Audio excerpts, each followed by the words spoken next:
Un tout nouvel équipement est arrivé sur le campus de Cronenbourg, une cage de Faraday semi-anéchoïde. Alcatel-Lucent Enterprise a choisi de mettre ce matériel à disposition des chercheurs et étudiants. Installés au cours de l'année 2021, les premières formations et manipulations ont débuté courant 2022. Alcatel-Lucent Enterprise, l'UNISTRA et le CNRS ont signé un contrat de prêt du matériel pour des travaux de recherche, d'enseignement et de prestation de services. On va avoir trois types de publics qui pourraient utiliser cette cage. Le premier, évidemment, les ingénieurs d'Alcatel-Lucent Enterprise, évidemment, qui continuent à faire leurs tests avec.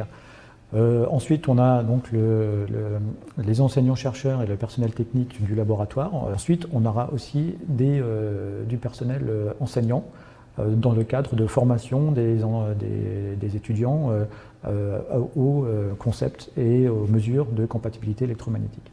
Et donc pour ça, on a prévu dans le cadre de la coordination nationale de formation en microélectronique d'ouvrir une plateforme nationale pour que les étudiants de toute la France puissent venir se former ici sur Strasbourg. La cage d'environ 5 mètres de long, 3,50 m de haut et 4 mètres de large a pris place dans un bâtiment du laboratoire iCube. Elle est dite semi-anéchoïde car cette salle possède un sol dur réfléchissant et des parois absorbantes.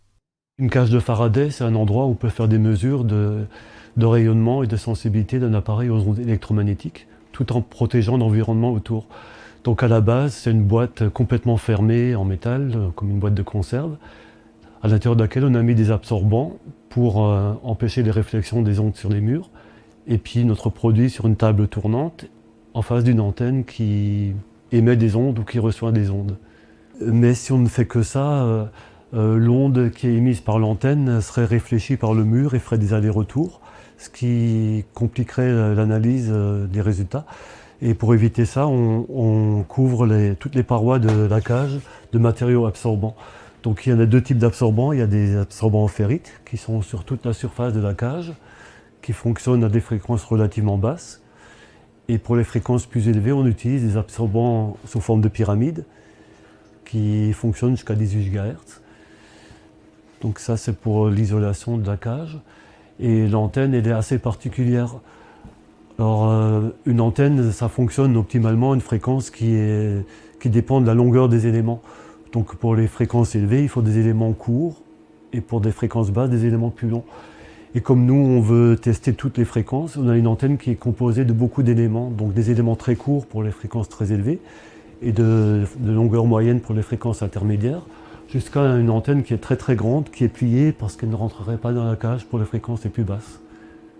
Basiquement, cette cage permet d'isoler les appareils qu'on veut tester des perturbations électromagnétiques de l'extérieur, et ça permet aussi de faire en sorte que l'émission à l'intérieur ne sorte pas.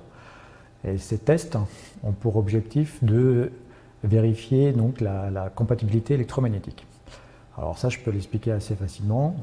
En fait, quand on vit en communauté, il ne faut pas faire de bruit pour ne pas embêter son voisin. Et de la même manière, en fait, il faut pouvoir accepter un certain bruit, être tolérant vis-à-vis du bruit que peut faire son voisin. Et les tests qu'on pratique ici sont exactement de cet ordre. Donc on essaye de mesurer l'immunité au bruit des appareils, mais aussi à ce qu'ils ne font pas trop de bruit. Sauf que là, on ne parle pas de bruit sonore, on parle de bruit électromagnétique. Et donc l'installation là permet de mesurer ce type de bruit. Le laboratoire Ampère de Lyon ou encore l'Université de Lorraine sont d'ores et déjà intéressés par la nouvelle cage de Faraday.